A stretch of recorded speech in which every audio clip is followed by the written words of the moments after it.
Bismillahirrahmanirrahim. Assalamualaikum warahmatullahi wabarakatuh.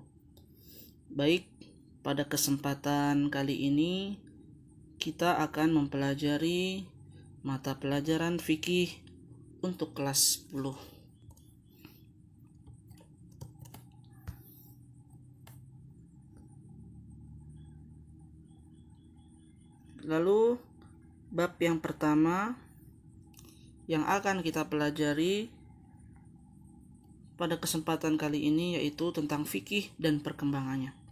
Kalian bisa lihat peta konsep yang ada di gambar ini.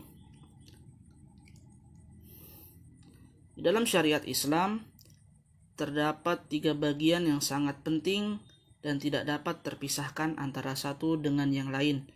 Yang pertama adalah ilmu tauhid, yaitu hukum atau peraturan-peraturan yang berhubungan dengan dasar-dasar keyakinan agama Islam, yang tidak boleh diragukan dan harus benar-benar menjadi nilai keimanan.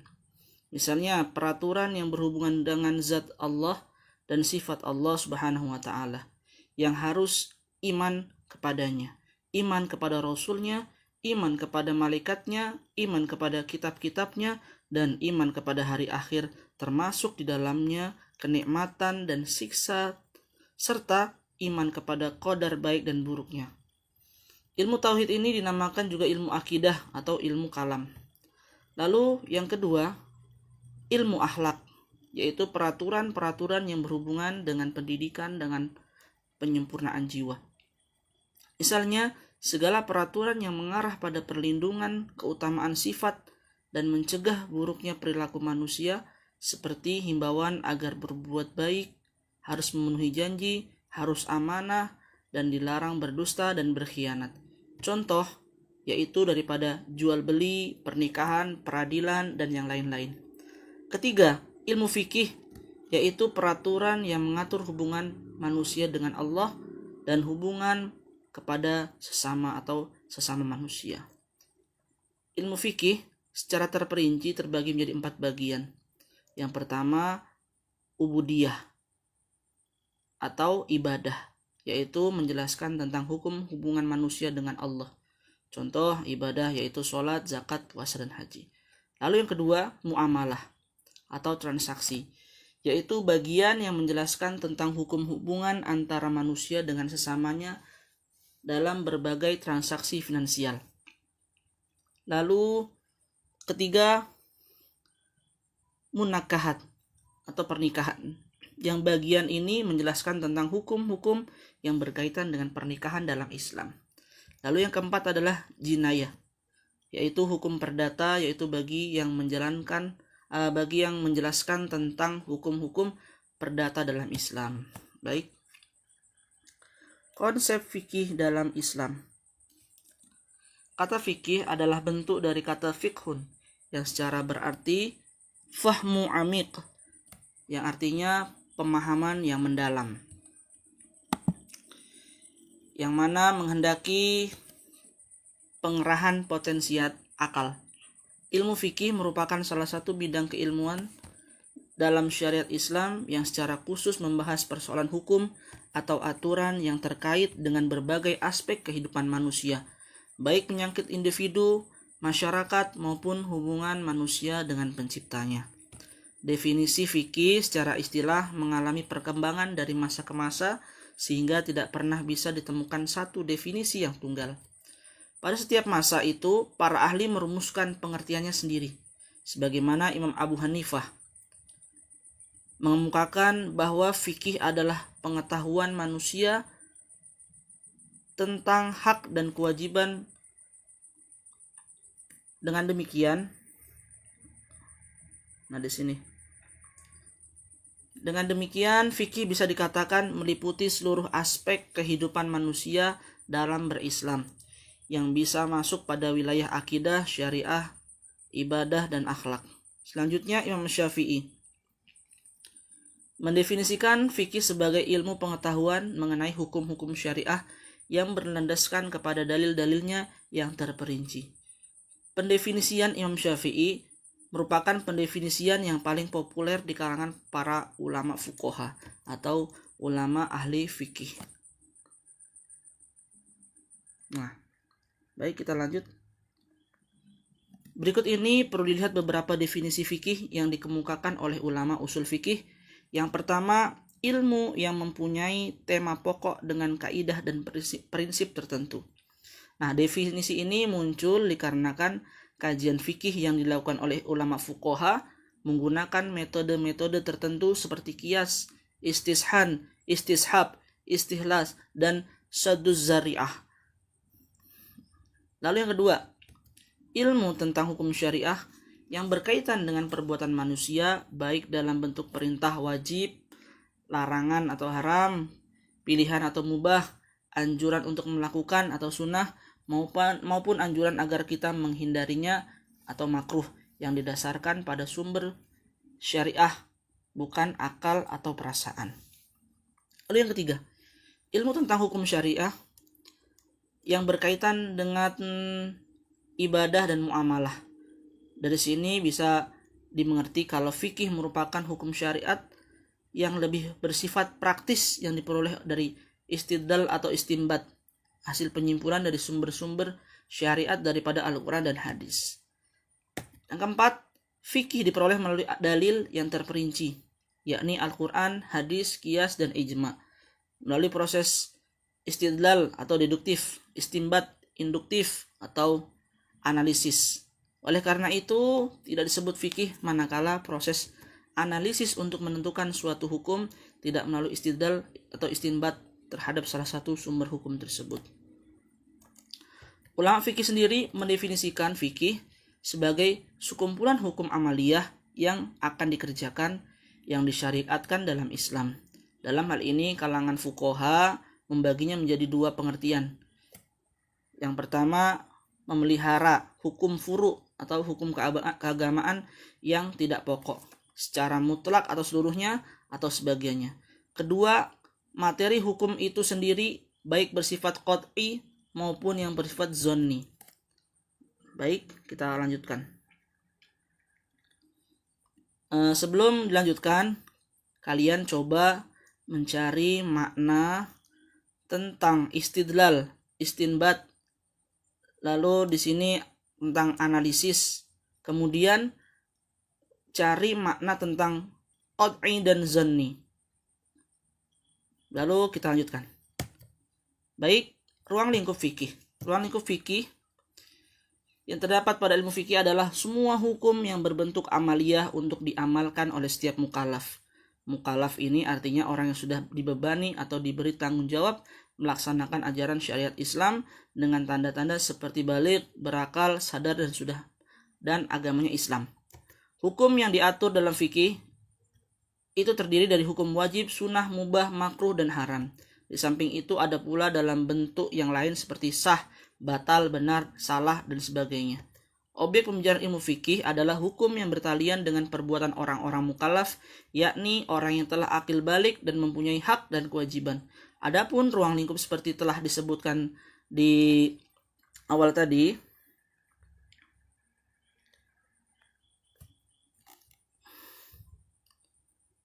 meliputi yang pertama, hukum yang bertalian dengan hubungan manusia dengan Khaliknya atau Allah Subhanahu wa taala. Hukum-hukum itu bertalian dengan hukum-hukum tentang ibadah. Kedua, hukum-hukum yang bertalian dengan muamalah, yaitu hukum-hukum yang mengatur hubungan manusia dengan sesamanya, baik pribadi maupun kelompok dalam segi transaksi finansial atau transaksi yang lainnya.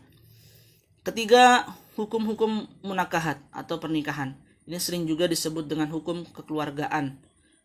Hukum ini mengatur manusia dalam keluarga baik awal pembentukannya sampai pada akhirnya.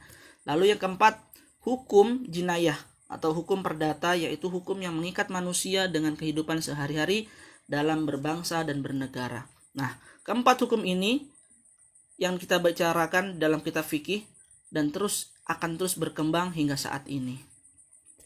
Lanjut, periode perkembangan ilmu fikih. Menurut Syekh Abdul Wahab Khalaf, perkembangan tarikh al-tashri' atau fikih Islam terbagi menjadi 4 periode, yakni periode Rasul, periode sahabat, periode tabi'in, dan periode taklid. Baik, kita akan bahas satu persatu. Periode Nabi Muhammad SAW. Nah, tarikh tasyri' Islam atau sejarah fikih Islam pada hakikatnya tumbuh dan berkembang di masa Nabi, karena Nabilah yang mempunyai wewenang atas dasar wahyu untuk mensyariatkan hukum dan berakhir dengan wafatnya baginda Rasul.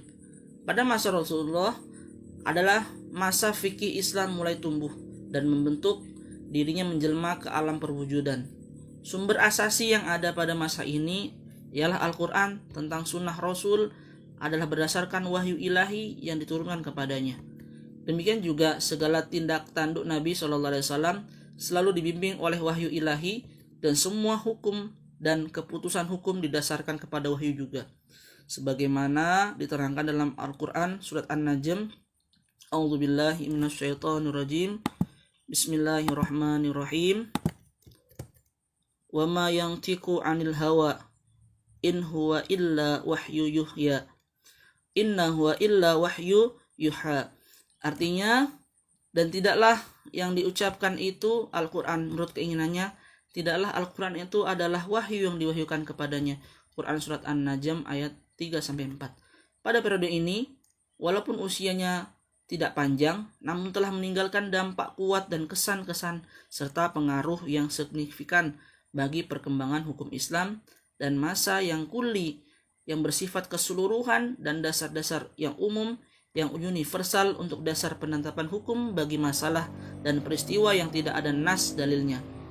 Periode Nabi SAW terbagi kepada dua periode yang masing-masing mempunyai corak tersendiri, yaitu periode Mekah dan periode Madinah. Dan kita simak mengenai periode Mekah. Periode pertama dalam periode Nabi ialah periode Mekah, yakni masa selama Nabi menetap dan berkedudukan di Mekah selama 12 tahun dan beberapa bulan. Semenjak beliau diangkat menjadi Nabi hingga beliau berhijrah ke Madinah, dalam masa ini umat Islam masih sedikit dan masih lemah, belum dapat membentuk dirinya sebagai suatu umat yang mempunyai kedaulatan dan kekuasaan yang kuat. Nabi telah mencurahkan tauhid ke dalam jiwa masing-masing individu dalam masyarakat Arab serta menjauhkan manusia dari menyembah berhala menuju penghambaan yang nyata. Di samping beliau menjaga diri dari aneka rupa gangguan bangsanya, pada masa itu belum banyak hal-hal yang mendorong Nabi untuk mengadakan hukum atau undang-undang. Oleh karena itu, tidak ada ayat hukum di dalam surat Makkiyah seperti surat Yunus, Ar-Ra'd, Yasin, Al-Furqan, dan sebagainya. Kebanyakan ayat-ayat Makkiyah berisikan hal-hal orientasi akidah, akhlak, dan sejarah. Lalu periode Madinah, tadi kan Mekah, sekarang ke Madinah. Periode kedua dalam periode Nabi ialah periode Madinah, yakni masa di mana Nabi telah berhijrah ke Madinah dan menetap di sana selama 10 tahun sampai beliau wafat. Dalam masa inilah umat Islam berkembang dengan pesatnya dan pengikutnya terus-menerus bertambah.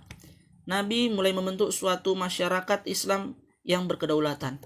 Karena itu, timbullah keperluan untuk membentuk syariat dan peraturan-peraturan bagi masyarakat guna mengatur antara anggota masyarakat satu dengan yang lain dan hubungan mereka dengan umat lainnya dalam tatanan kehidupan sehari-hari. Sehubungan dengan hal tersebut, maka disyariatkan hukum-hukum perkawinan, talak, wasiat, jual beli, sewa, hutang piutang, dan semua transaksi. Demikian juga yang berhubungan dengan pemeliharaan keamanan dan dalam masyarakat. Dengan adanya hukum kriminal dan lain sebagainya, karena itulah surat Al-Madaniyah seperti surat Al-Baqarah, Al-Imran, An-Nisa, Al-Maidah, Al-Anfal, At-Taubah, An-Nur, dan sebagainya banyak mengandung ayat-ayat hukum di samping mengandung ayat-ayat akidah, akhlak, sejarah, dan lain-lain. Dengan demikian dapat disimpulkan bahwa selama periode Mekah hampir tidak didapatkan indikasi yang berarti karena masa ini merupakan masa pembentukan pondasi ketauhidan Islam. Ayat-ayat yang diturunkan adalah ayat-ayat akidah, berbeda dengan masa Madinah di mana ayat-ayat tentang hukum dan peranata sosial mendominasi, sehingga indikasi penetapan hukum terlihat lebih jelas.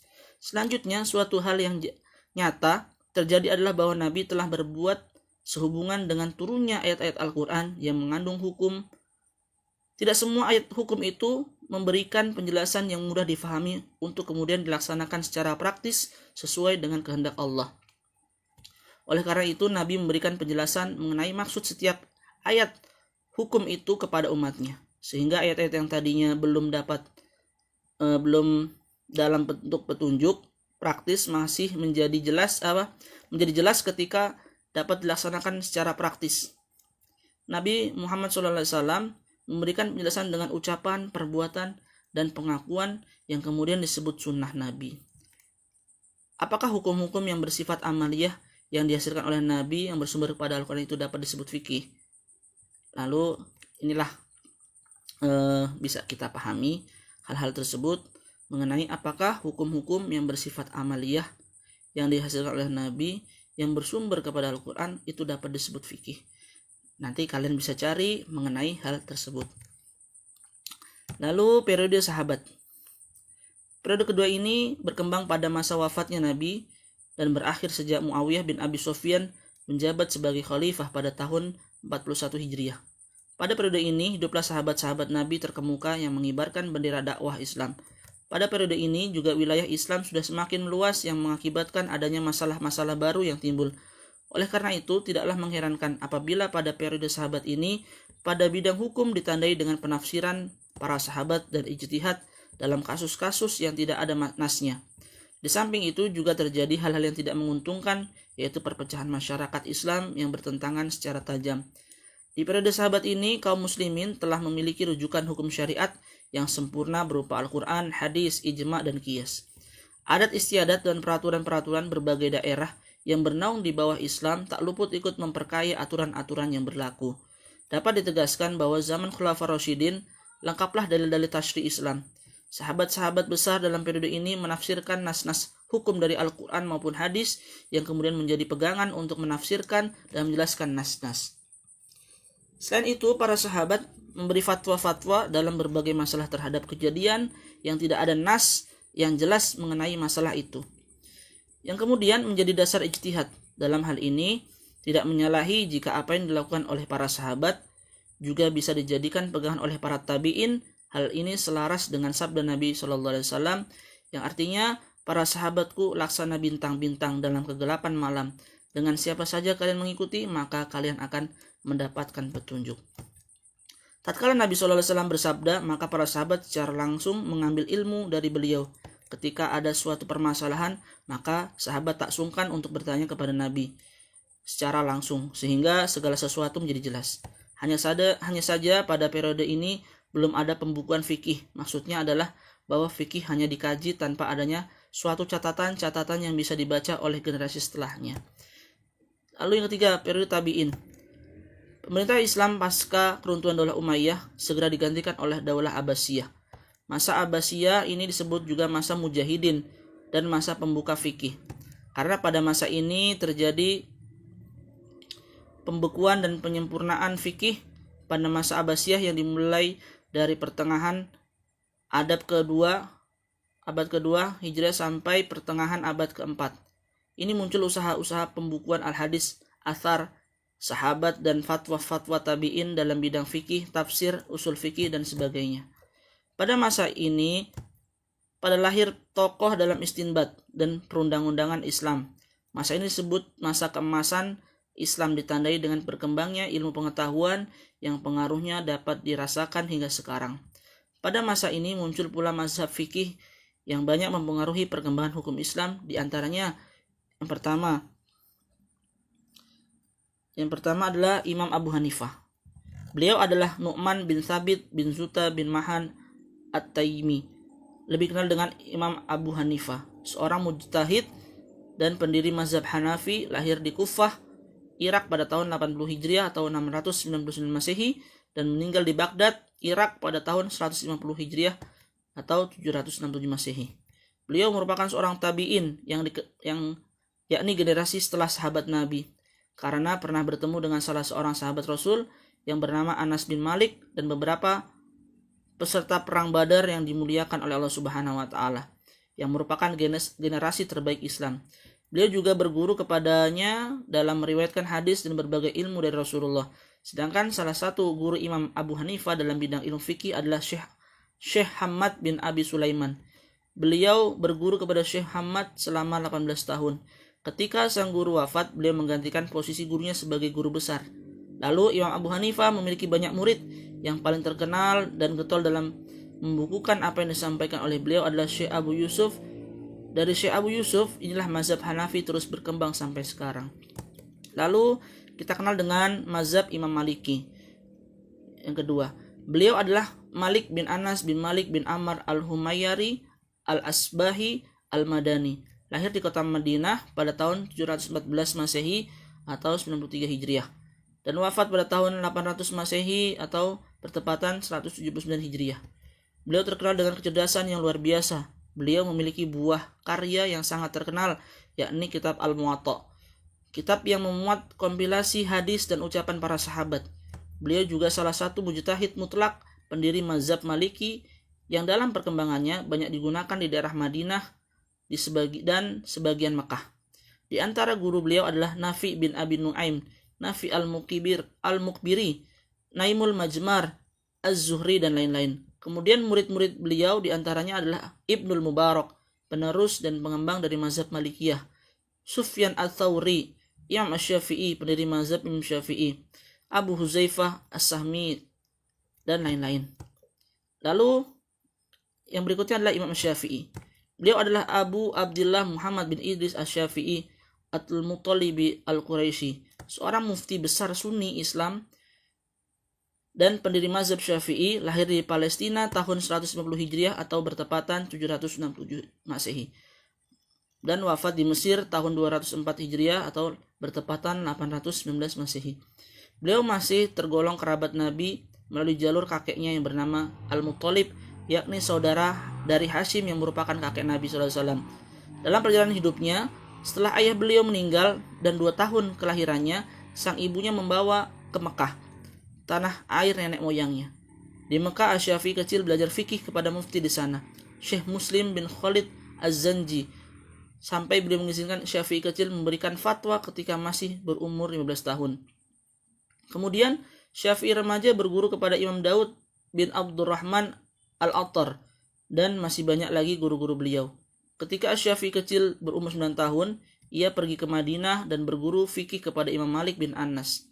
Ia mengaji kitab Muwatta kepada Imam Malik dan mampu menghafalkan hanya dalam 9 malam saja. Setelah Imam Syafi'i dewasa dengan segala ilmu yang telah ia pelajari, ia mulai berijtihad dan berfatwa serta produktif dalam menulis kitab-kitab konseptual dan non-praktis sebagai media rujukan kaum muslimin dalam menjalankan kehidupan individual maupun sosial. Buah dari ijtihad beliau adalah mazhab Syafi'iyah, yang mana mazhab ini merupakan mazhab dengan penganut terbanyak di dunia saat ini. Lalu yang kemudian adalah Imam Ahmad bin Hanbal. Ahmad bin Hanbal lahir di Baghdad pada bulan Rabiul Awal tahun 164 Hijriah. Pada nasabnya ia bernama Ahmad bin Muhammad bin Hanbal bin Hilal dari kalangan Bani Syaiban, salah satu kabilah di Arab. Nama Ahmad bin Hanbal disandarkan pada kakeknya, sebagaimana dicatat oleh Az-Zahabi dalam kitab Syiar kitab Syiar Alam An-Nabula. Ayahnya adalah seorang pemimpin militer Khurasan.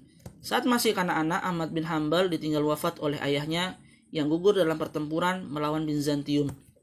Sedangkan kakeknya Hanbal adalah seorang gubernur pada masa dinasti Umayyah. Banyak ulama menyebutkan bahwa Imam Ahmad berkutat mencari ilmu di Baghdad dan sekitarnya sampai usia 19 tahun.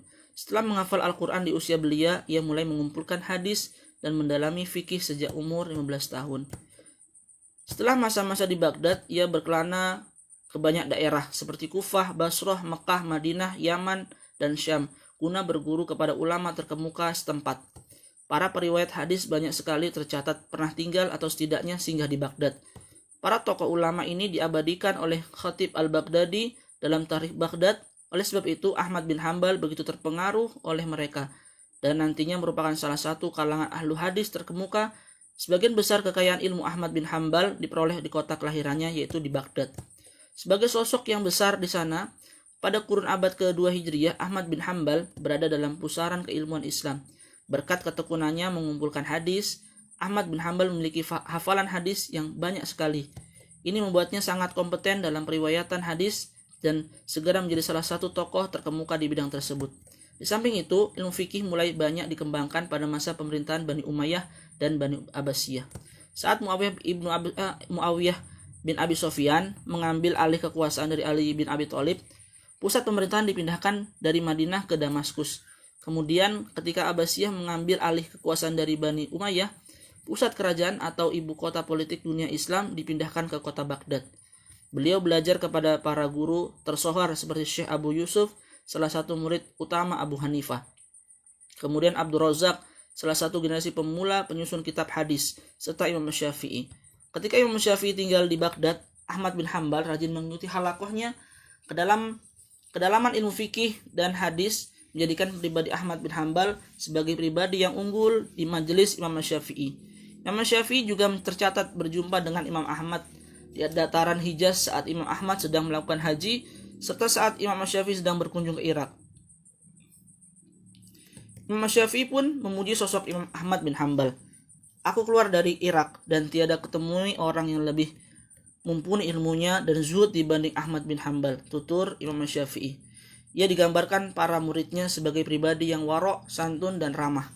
Ahmad bin Hambal fokus menimba ilmu dan baru menikah pada usia 40 tahun. Di usia itulah dengan perbendaharaan ilmu yang kaya khususnya dalam bidang hadis dan fikih, Ahmad mendirikan majelis tersendiri di kota Baghdad.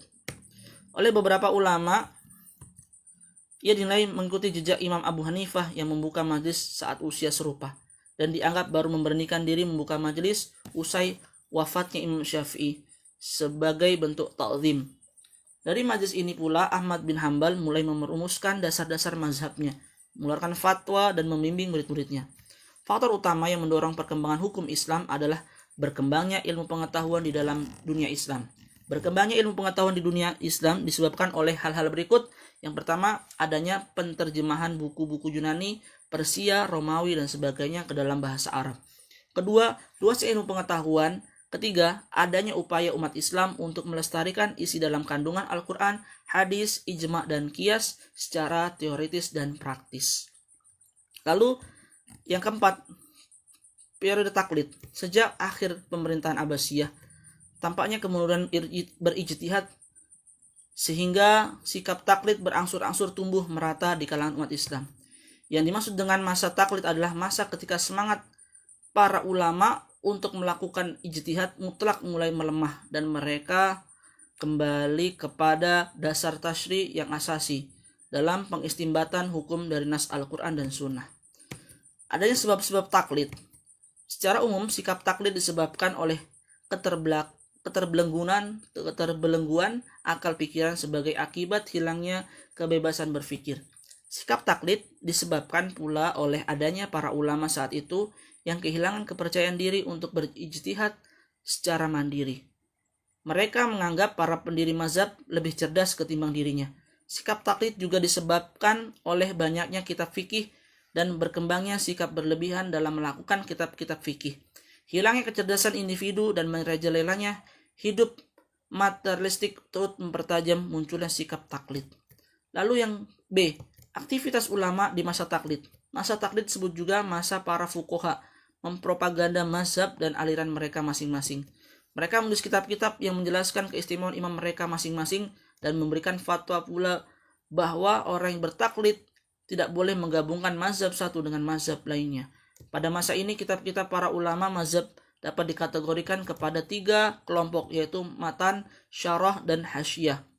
Matan adalah kumpulan masalah-masalah pokok yang disusun dengan bahasa yang sederhana dan mudah. Lalu syarah adalah merupakan komentar dari kitab matan agar lebih terperinci. Sedangkan hasyiyah adalah komentar dari syarah yang dirasa masih perlu dijabarkan atau diperinci kembali. Nah, ini adalah salah satu kita mempelajari daripada awal permulaan ilmu fikih. Nah, di dalam bab pertama ini kita mempelajari yang pertama tadi adalah konsep fikih dalam Islam, ruang lingkup, lalu periodisasi perkembangan ilmu fikih. Nah, ini di part pertama ini saya menyampaikan sampai daripada ruang lingkup fikih. Nanti insyaallah di video part kedua kita selesaikan daripada pembahasan kita mengenai daripada judul kita, pembelajaran kita, yaitu fikih dan perkembangannya. Mudah-mudahan sedikit ini dapat bermanfaat. Kurang lebihnya mohon dimaafkan. Apabila ada pertanyaan, bisa kalian tulis di kolom komentar atau kalian langsung bisa hubungi ke nomor saya. Terima kasih. Assalamualaikum warahmatullahi wabarakatuh.